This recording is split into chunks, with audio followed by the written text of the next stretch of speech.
Hi everyone, welcome back to home made foods. Home made ఫుడ్స్లో ఈరోజు మనం కమ్మగా పుల్లగా కారంగా ఉండే గోంగూర పప్పుని ఎలా ప్రిపేర్ చేసుకోవాలో చూద్దాం ఫ్రెండ్స్. చాలా టేస్టీగా ఉంటుంది. మీకు నచ్చినట్లయితే ఒకసారి ఇలా ట్రై చేసి చూడండి. ఇంకెందుకు ఆలస్యం, మరి వీడియోలోకి అయితే వెళ్ళిపోదాం పదండి. ముందుగా నేను కుక్కర్లో హాఫ్ బౌల్ కందిపప్పును తీసుకొని ఒక హాఫ్ అన్ అవర్ నానబెట్టి పక్కన పెట్టాను ఫ్రెండ్స్. ఇప్పుడు ఈ కందిపప్పులోకి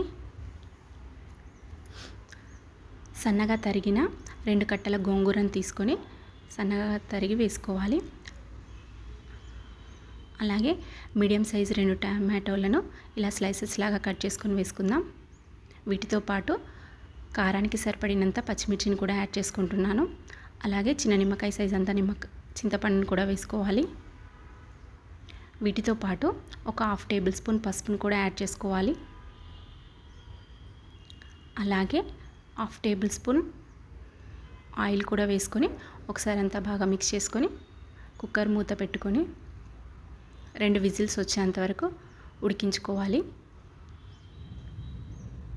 2 విజిల్స్ వచ్చి ప్రెషర్ పోయినాక కుక్కర్ మూత తీసి చూస్తే పప్పు కన్సిస్టెన్సీ అనేది ఇలా ఉంది. ఇప్పుడు ఇందులోకి గోంగూర పప్పులోకి టేస్ట్కి సరిపడినంత ఉప్పు, అలాగే హాఫ్ టేబుల్ స్పూన్ కారం అయితే వేసుకుంటున్నాను. వేసుకొని ఒకసారి బాగా మిక్స్ చేసుకుందాం. ఇలా బాగా మిక్స్ చేసుకున్నాక పప్పును కాసేపు ఉడికించుకోవాలి. ఉప్పు కారం కలిసేంతవరకు కలుపుకొని ఒక 5 మినిట్స్ అయితే మంటని లో ఫ్లేమ్లో పెట్టుకొని పప్పు ఉడికించుకోవాలి. పప్పు ఉడికాక ఇప్పుడు తాలింపు కోసం ఒక కడాయిని అయితే స్టవ్ పై పెట్టుకుందాం. కడాయి హీట్ అయ్యాక అందులోకి ఒక 2 టేబుల్ స్పూన్ ఆయిల్ అయితే వేసుకుంటున్నాను. ఆయిల్ హీట్ అయ్యాక పోపు కోసం పోపు దినుసులు అయితే వేసుకోవాలి.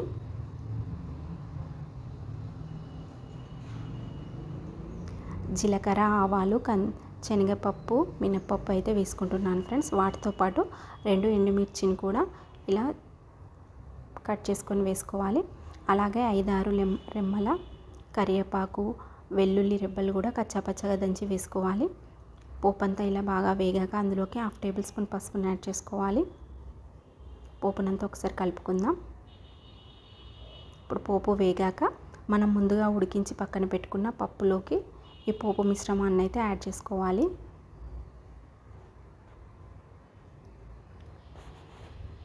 ఇప్పుడు ఈ పోపునంతా పప్పులోకి యాడ్ చేసుకుంటున్నాను. ఇలా యాడ్ చేసుకొని ఒకసారి బాగా మిక్స్ చేసుకుందాం. పప్పు కన్సిస్టెన్సీ ఈ విధంగా ఉంటే సరిపోతుంది. మరీ పల్చగా కాకుండా అలానే మరీ చిక్కగా కాకుండా ఈ కన్సిస్టెన్సీలో ఉంటే పప్పు చాలా పర్ఫెక్ట్గా ఉంటుంది. అంతే ఫ్రెండ్స్, ఎంతో టేస్టీగా ఉండే గోంగూర పప్పు రెడీ అయింది.